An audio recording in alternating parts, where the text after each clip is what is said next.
आज तक रेडियो सुनता है सारा जहां।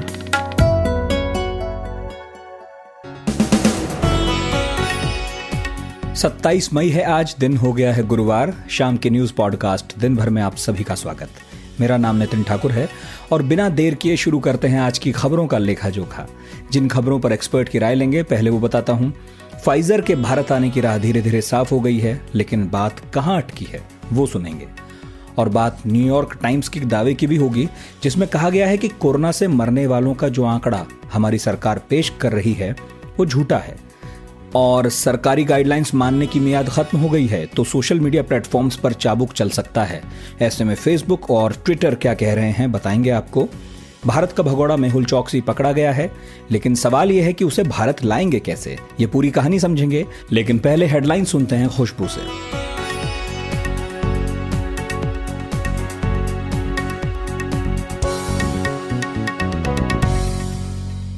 ब्लैक फंगस की दवा एम्फोटेरिसिन बी की कमी को दूर करने के लिए पीएम मोदी ने कहा है कि जहां कहीं भी इसकी दवा मिलती है वहां से फौरन भारत लाया जाए। इस बीच अमेरिका ने भारत को 10 लाख एम्फोटेरिसिन इंजेक्शन देने की बात की है। नीति आयोग के सदस्य डॉक्टर वी.के. पॉल ने आज प्रेस कॉन्फ्रेंस में कहा कि हमारा प्रोटोकॉल स्पष्ट है कि दिए गए दोनों डोज एक ही वैक्सीन की होनी चाहिए। अगर किसी को अलग अलग वैक्सीन दी गई है तो यह चिंता का विषय नहीं है। वर्ल्ड हेल्थ ऑर्गेनाइजेशन ने कहा है कि भारत में पहली बार मिला कोरोना का B.1.617 वेरिएंट अब तक दुनिया के 53 देशों में मिल चुका है। WHO ने वेरिएंट ऑफ कंसर्न में इस वेरिएंट को शामिल किया है। शिक्षा मंत्री रमेश पोखरियाल निशंक 1 जून को कक्षा 12वीं की बोर्ड परीक्षाओं की तारीखों की घोषणा कर सकते हैं। इसमें परीक्षा की अवधि 1.5 घंटे से घटाकर आधे घंटे की जा सकती है। पीएनबी स्कैम का आरोपी मेहुल चोकसी एंटीगुआ से फरार होने के बाद डोमिनिका में आज पकड़ा गया। एंटीगुआ के पीएम ने कहा कि अब उसे सीधे भारत ही डिपोर्ट करने की कोशिश की जा रही है। पीएम मोदी ने आज इंटेलिजेंस ब्यूरो चीफ और रॉ चीफ के कार्यकाल को 1 साल के लिए बढ़ा दिया है। दोनों अधिकारी अब 30 जून 2022 को रिटायर होंगे। और देश में पिछले 24 घंटों में कोरोना के 2,11,200 से ज़्यादा नए केस सामने आए हैं, जबकि करीब 3,800 लोगों की कोरोना से मौत हुई है। वहीं 2,82,900 से ज़्यादा लोग रिकवर हुए हैं।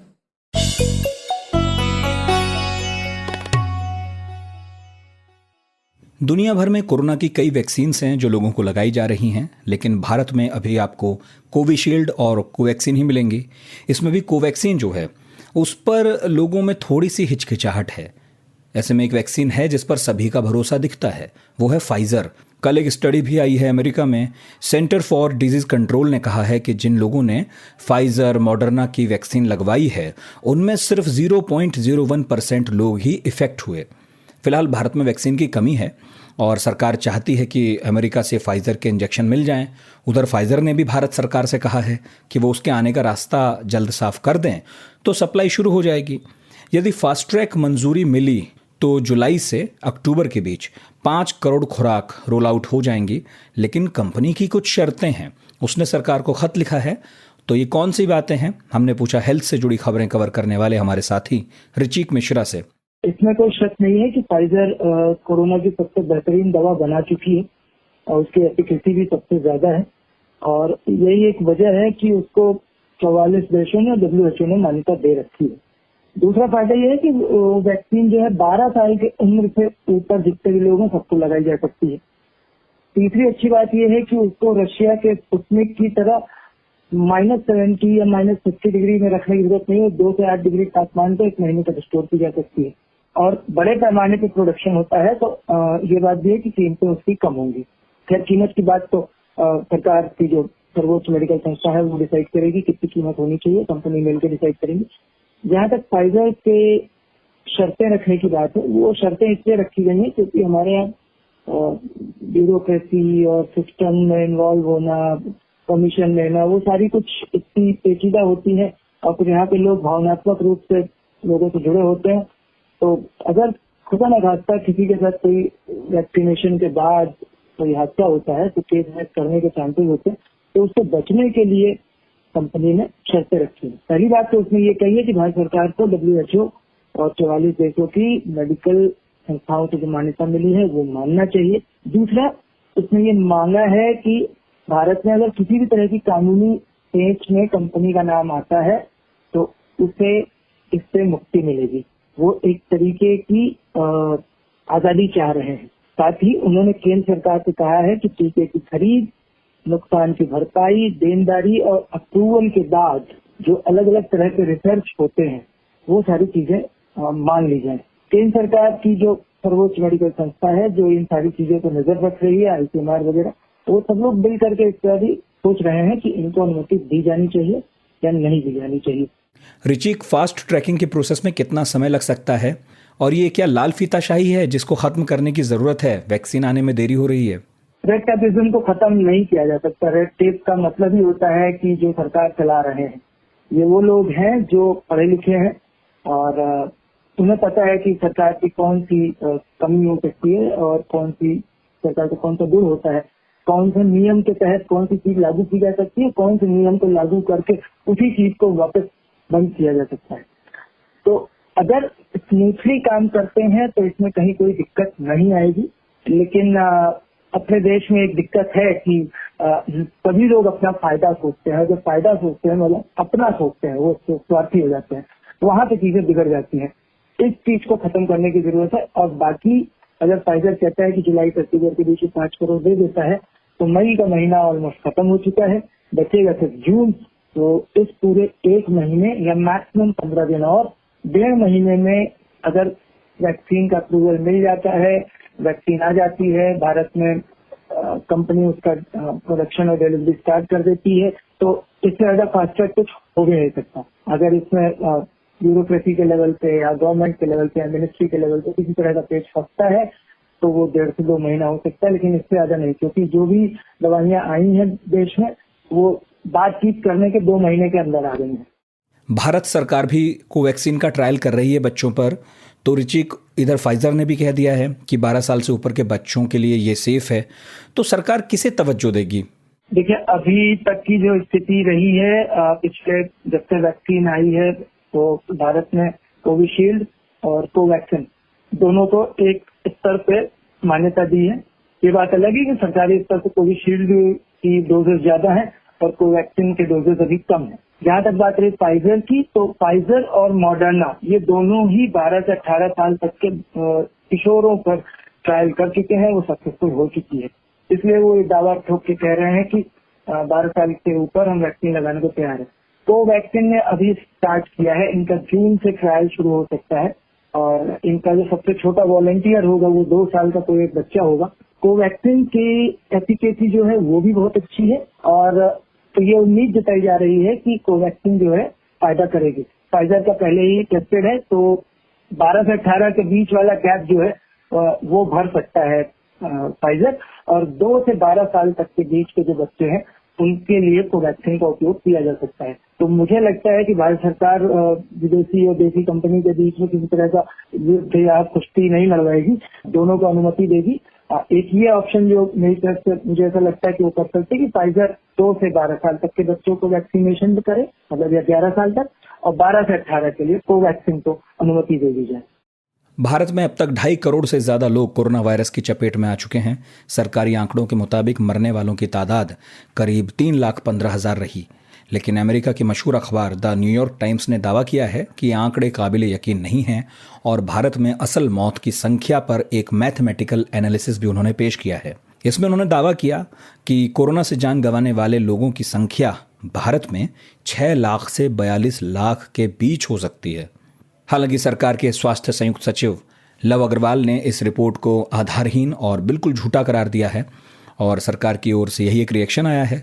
लेकिन इस नतीजे तक न्यूयॉर्क टाइम्स कैसे पहुंचा, ये गणित किस आधार पर लगाया, ये समझने के लिए हमने बात की इंडिया टुडे की डेटा इंटेलिजेंस यूनिट के हमारे साथी दीपू राय से। देखिए, ये बात बहुत पहले से और तकरीबन हर देश के लिए लागू होती है कि जो आंकड़े सरकार देती है या किसी भी देश की सरकार, क्या वो वाकई सही लोगों का डेथ का रिकॉर्ड है या नहीं है। एक सबसे बड़ा मैं एक चीज ये मानूंगा कि इंडिया में डेथ की रिपोर्टिंग्स ऑफिशियली जो एक डेटा मैनेजमेंट है वो उतना बेहतर नहीं है जितना होना चाहिए था। और न्यूयॉर्क टाइम्स की एक स्टोरी जब ये आती है कि नहीं, ये आंकड़ा कम से कम 3 गुना हो सकता है अगर देखा जाए, और वर्स्ट के सिनेरियो में ये करीब 42 लाख तक हो सकता है। तो ये एक पहली नज़र में तो बहुत लगेगा कि बहुत एग्जेगरेट करके, बहुत ही बढ़ा चढ़ा करके ये नंबर बताए गए हैं। लेकिन न्यूयॉर्क टाइम्स ने कुछ अपने 3, अगर कहा जाए कि 3 असेसमेंट लिए हैं, और उसमें कई बड़े लोगों से, जो स्टैटिस्टिशियन हैं उनसे एक तरह से कंसल्ट किया है। केसेस की बात 70 करोड़ हो सकती है, यानी कि करीब भारत की आधी आबादी इन्फेक्टेड है, इनका कहना है। अगर हम बहुत पॉपुलेशन को करंट पॉपुलेशन के अकॉर्डिंगली चलें तो, क्योंकि 70 करोड़ इन्फेक्टेड लोग हैं अगर इंडिया में हो चुके हैं, और तो जाहिर सी बात है कि उस रेशियो में उन्होंने बोला कि जो फर्टिलिटी रेट है उसके अकॉर्डिंगली 42 लाख लोगों की डेथ हो चुकी होगी। तो एक तो आधार इन्होंने ये माना है। दूसरा, अपनी रिपोर्ट में इन्होंने जो 3 सिनेरियो लिए हैं, एक को उन्होंने बोला है ये कंजर्वेटिव सिनेरियो है, और उसके बाद कंजर्वेटिव एस्टिमेट के अकॉर्डिंगली उनका कहना है कि 15 टाइम्स हायर हो सकता है रियल नंबर ऑफ इन्फेक्शन, यानी कि करीब एक तरह से कहा जाए तो 40 करोड़। और इन्फेक्शन फैटेलिटी रेट जिसको हम बोलते हैं वो 15% हो सकता है। और इसी वजह से ये नंबर जो है अगर देखा जाए कंजर्वेटिव, तो ये 6 लाख तक पहुंचता है। ठीक है, जो कि एकदम डबल है जो इंडियन गवर्नमेंट अभी हमारी सरकार बता रही थी। जो और दूसरा उन्होंने बनाया है कि मोर लाइकली सिनेरियो उन्होंने एस्टिमेट किया है। उन्होंने ये किया है कि करीब जनवरी से और 2021 में जिस तरह से सीरो प्रिवेलेंस स्टडी की गई, उनको बेसिस लेते हुए इन्होंने फिर से वही इन्फेक्शन फैटेलिटी रेट को आधार बनाया है, और तब बताया उन्होंने कि ये 0.3% रह सकता है।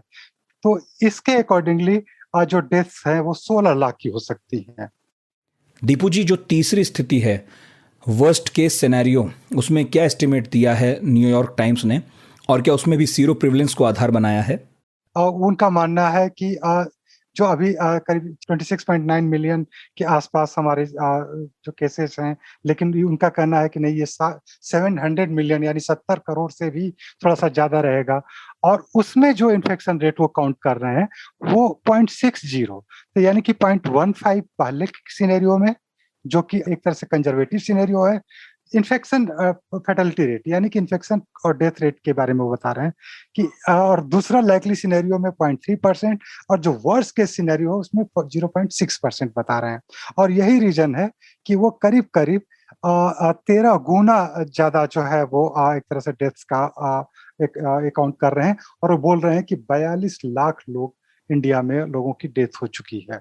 अब इसका कोई ऑफिशियल फिगर्स तो नहीं है, लेकिन ये जरूर है कि कुछ डेथ्स ऐसी हुई हैं जैसे कि जो लोग रिकवर किए हैं, या जिनका जो घर पे ही अपना होम क्वारंटाइन में थे, जिसका कोई ऑफिशियल रजिस्ट्रेशन नहीं होता है। लेकिन क्या ये नंबर, सवाल है कि ये इतना ज्यादा होगा 42 लाख, तो ये कम से कम 13-14 गुना नंबर। तो इसको लेकर के कोई इंडिया टुडे के पास वेरीफाई करने का फिलहाल वो एक जरिया नहीं है, लेकिन ये जरूर है कि जो नंबर्स हैं उससे कहीं ज्यादा, जो सरकार नंबर बता रही है उससे कहीं ज्यादा लोगों की डेथ जरूर हुई है। कई लोग जिनके पास सर्टिफिकेट्स नहीं है, जिन लोगों ने नहीं बताया है और प्रॉपर तरीके से जहां पर रजिस्ट्रेशन होता है प्रमाण पत्र नहीं लिया है स्मशान घाट पे, तो उनका नंबर नहीं काउंट हुआ और ऐसे लोगों की संख्या ज्यादा हो सकती है। तो लेकिन अब ये ज्यादा कितनी ज्यादा हो सकती है वो न्यूयॉर्क टाइम्स का एक अनुमान है, 3 अनुमान उसने दिए हैं। ये भी कहना गलत होगा कि न्यूयॉर्क टाइम्स ने 42 लाख डेथ का एक अनुमान बताया है, वो एक वर्स्ट के सिनेरियो बताया है, ये केवल एस्टिमेट है, और उसने 3 एस्टिमेट इसीलिए बताए हैं। और तो एक स्टडी करने का कि ऑफिशियल फिगर से कितना ज्यादा हो सकता है, ये एक मीडिया हाउस का एक अटेम्प्ट है।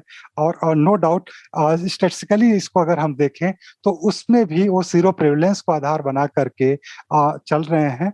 अगर मिडिल हम इसका लेते हैं, इनके तीनों सिनेरियो में से मोर लाइकली सिनेरियो को लें तो 16 लाख के आसपास की डेथ, 1.6 मिलियन की डेथ न्यूयॉर्क टाइम्स बताता है। ये जरूर है कि 3 लाख से तो कहीं ज्यादा डेथ इंडिया में हुई है, इसे तो इनकार नहीं किया जा सकता।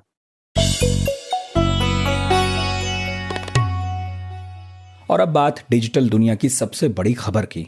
फेसबुक, ट्विटर जैसे सोशल मीडिया प्लेटफॉर्म्स और सरकार के बीच बयानबाजी जारी है। इस बीच डिजिटल गाइडलाइंस मानने की मियाद खत्म हो चुकी है। तो अब ये बिल्कुल मुमकिन है कि सरकार की तरफ से बात ना मानने वाले सोशल मीडिया प्लेटफॉर्म्स के खिलाफ कार्रवाई हो जाए। तो किस प्लेटफॉर्म ने क्या कहा, ये आपको बताते हैं। पहले बात फेसबुक की। फेसबुक ने कहा है कि हम सरकार की नई गाइडलाइंस का सम्मान करते हैं, इसे लागू करने का काम भी कर रहे हैं और साथ ही सरकार से इस बारे में चर्चा भी जारी है। लेकिन ट्विटर ने केंद्र सरकार की तरफ से नई गाइडलाइंस को लागू करने के लिए 3 महीने का समय और मांगा है। इसके अलावा ट्विटर ने अपने दफ्तर में पुलिस के पहुंचने पर भी चिंता जाहिर की है और कहा है कि आप फ्रीडम ऑफ एक्सप्रेशन के लिहाज से खतरे पैदा कर रहे हैं। हम भारत में काम कर रहे अपने स्टाफ की सुरक्षा के लिए फिक्रमंद हैं। हम और हमारे जैसे तमाम लोग जो भारत और दूसरे देशों की सिविल सोसाइटीज़ में रहते हैं, उन्हें पुलिस के इस तरह के दबाव बनाने के तरीकों से आपत्ति होनी चाहिए। इस बीच व्हाट्सएप ने केंद्र सरकार की इसी गाइडलाइन को चुनौती दी है। दिल्ली हाई कोर्ट में शिकायत दर्ज की है और सरकार उनसे ये चाहती है कि जो व्हाट्सएप पर फॉरवर्डेड मैसेज होते हैं तो उनमें नंबर मेंशन हो, मतलब कि जहाँ से वो मैसेज शुरू हुआ तो मैसेज का सोर्स बताया जाए। तो सवाल ये उठता है कि क्या इस तरह के रेगुलेशंस की क्या वाकई ज़रूरत है? ट्विटर और सरकार दोनों के पक्षों में कितना दम है? ये सब जानने के लिए हमने बात की सुप्रीम कोर्ट में वकील और साइबर एक्सपर्ट विराग गुप्ता से। भारत में आईटी कानून की धारा 87 के तहत आईटी इंटरमीडिएट रूल्स 2011 में बनाए गए थे, जिन्हें अब नए तरीके से फिर से नोटिफाई किया गया है और जिन्हें लागू करने पर विवाद है। जो पुराने नियम थे उनके तहत भी इन कंपनियों को शिकायत अधिकारी की नियुक्ति करनी थी।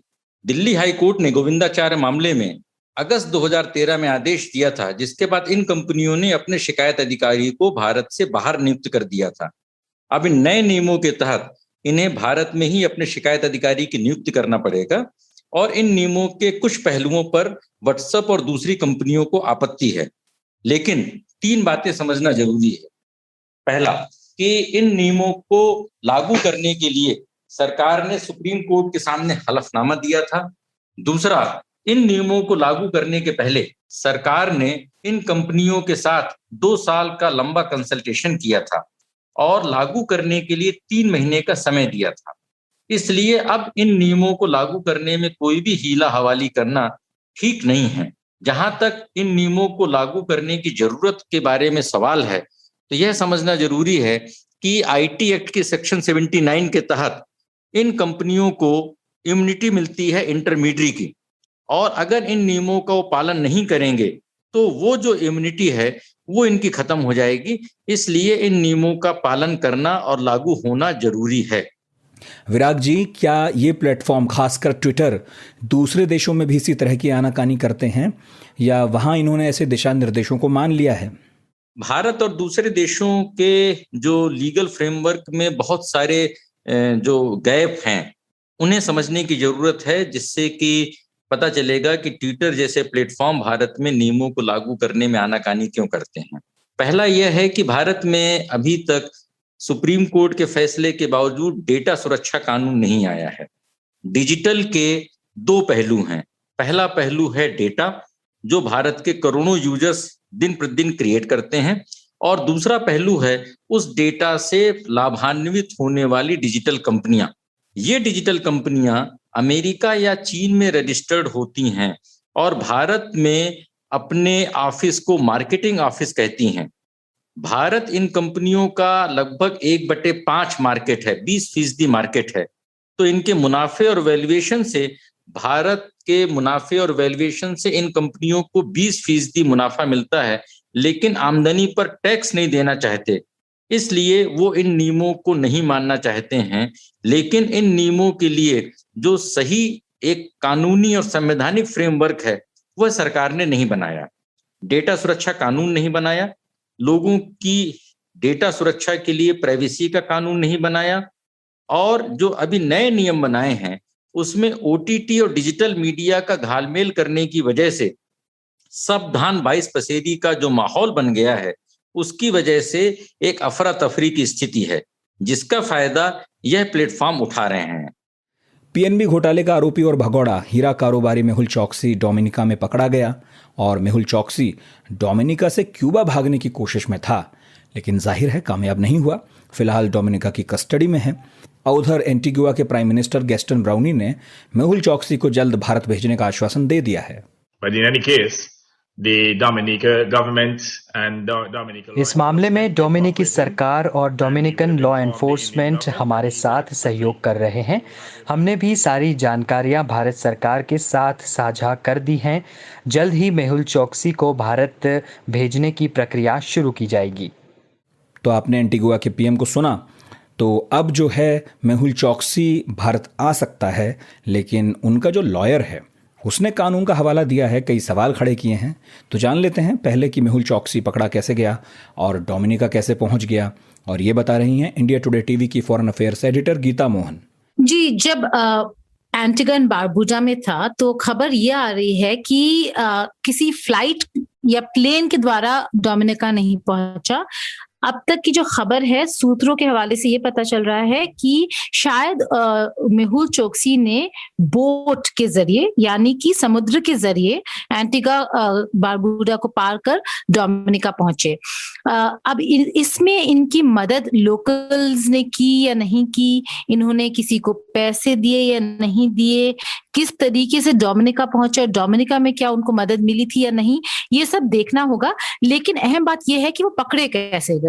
जब एंटीगा एंड बारबुडा में उनके हाउस होल्ड से कॉल गया था एंटीगा के पुलिस अथॉरिटीज को कि वो लापता है, वो मिसिंग है, 24 घंटे हो गए, घर नहीं आए, तो एक सर्च ऑपरेशन शुरू हो चुका था मेहुल चोकसी के लिए। इस सर्च ऑपरेशन और इंटरनेशनल कोऑपरेशन के मद्देनजर एंटीगा ने इंटरपोल को फटाफट से अलर्ट कर दिया। उसी के साथ साथ भारत ने भी इंटरपोल को अलर्ट कर दिया और एक रेड कॉर्नर नोटिस निकाल लिया, ये कहते हुए कि अगर वो एंटीगा बारबुडा को छोड़ के कोई और देश में गया है तो उसे वहां पे पकड़ लेना चाहिए। तो पहले जो खबर आ रही थी कि वो शायद क्यूबा की तरफ गए हों, क्योंकि ऐसे पहले भी खबर आ रही थी जब वो ये भारत से गायब हुए थे कि शायद वो क्यूबा गए हैं, तो क्यूबा का भी काफी अलर्ट्स था।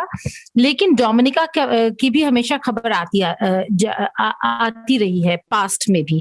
तो जब इंटरपोल को ये नोटिस पहुंचा तो उन्होंने उस पूरे इलाके में जो कैरिबियन नेशंस हैं सबको अलर्ट कर दिया। अलर्ट करने के बाद वहां पे जो सीआईडी है डोमिनिका सरकार की, उन्होंने फिर इस सर्च ऑपरेशन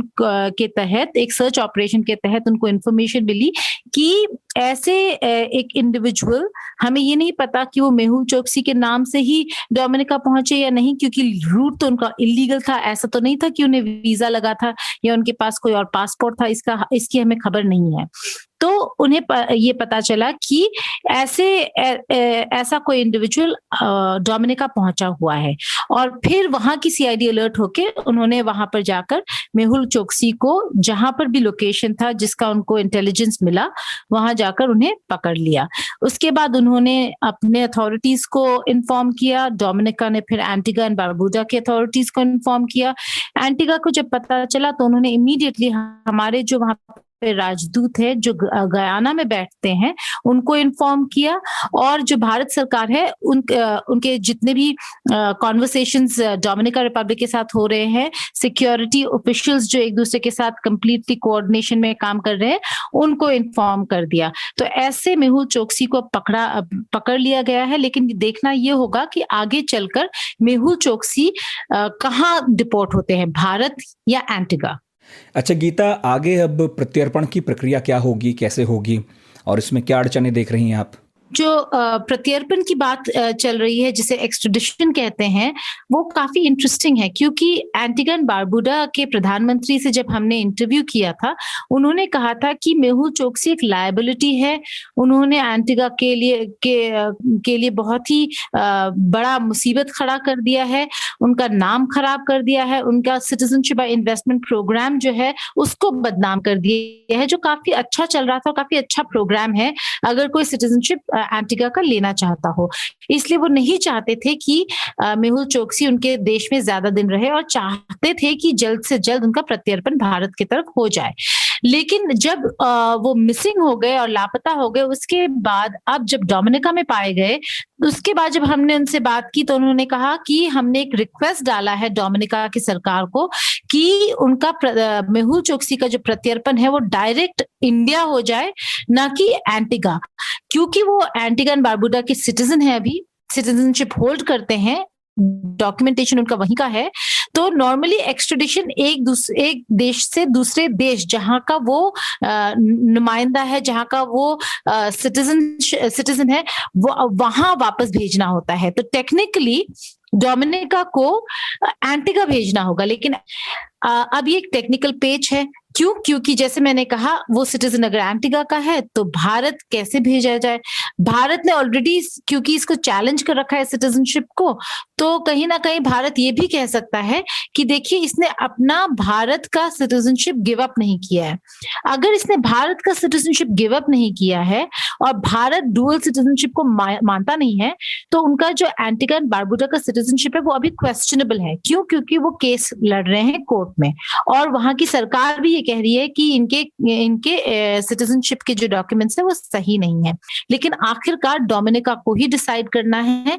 एंटीगा की सरकार ने ये भी कह दिया है कि अगर वो डायरेक्ट भारत भेज दिए जाते हैं तो बहुत ही अच्छा है, लेकिन अगर वो एंटीगा आते हैं तो एज अ सिटीजन वो यहाँ पे लॉज के अंडर प्रोटेक्टेड है। जब तक उनका केस कंप्लीट नहीं होता, उनको पूरे लॉज और पूरा प्रोटेक्शन मिलेगा, और वो एंटीगा की सरकार नहीं चाहती है।